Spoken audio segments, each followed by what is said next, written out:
If you were to go to a grocery store and randomly grab a box from a shelf, you have over a 75% chance of picking up a food that contains genetically modified ingredients. You may think, well, if it's in most of the food I eat and I haven't been told it's bad for me, then it must not be a problem, right? Wrong. Humans are being tested like lab rats in a risky experiment that is putting both our agricultural system and health in jeopardy. Genetically modified food is dangerous for agriculture and the consumer. They may look and taste the same as natural food, but they are drastically and harmfully different. But what is a genetically modified food? A genetically modified food is any food that contains ingredients that have been altered genetically.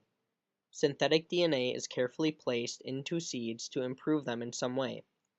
Popular GM ingredients include corn, canola, soybeans, and rice.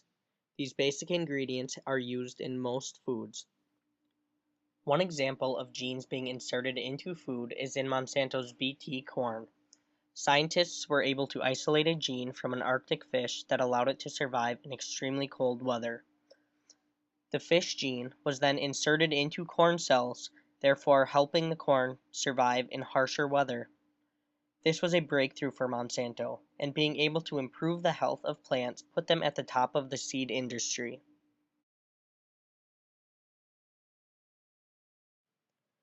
Pesticides were used extensively in the mid to early 20th century.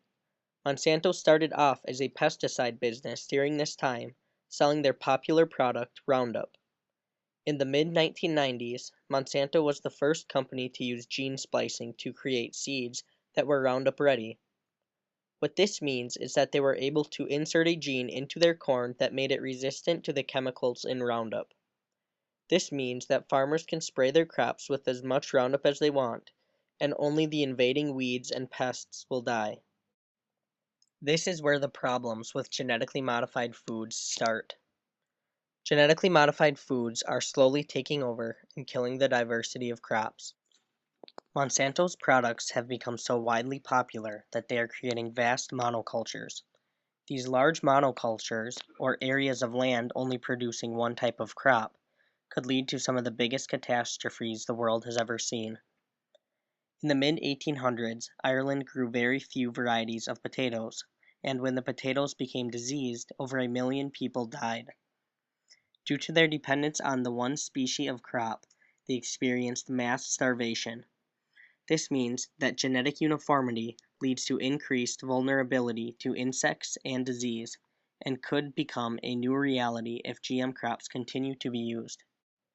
In 1996, only 1.5% of corn grown in the United States was genetically modified, and now, only 16 years later, the number has increased to over 90%. A very common seed used across the United States is Monsanto's Bt corn. Apart from being made to survive in cold weather, this crop was made with a built-in insecticide that was very effective against the crop-destroying rootworm, and is now one of the country's most widely used crops.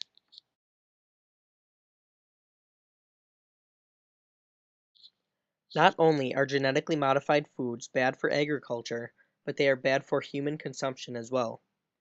Ever since genetically modified foods started to reach the consumer in the mid-1990s, scientists have known that they have had the potential to create new allergens in humans.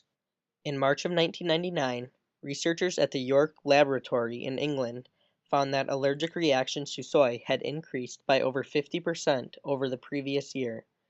During this year, genetically modified soy had been introduced into the UK from United States imports, and so most of the soy used in the study was genetically modified.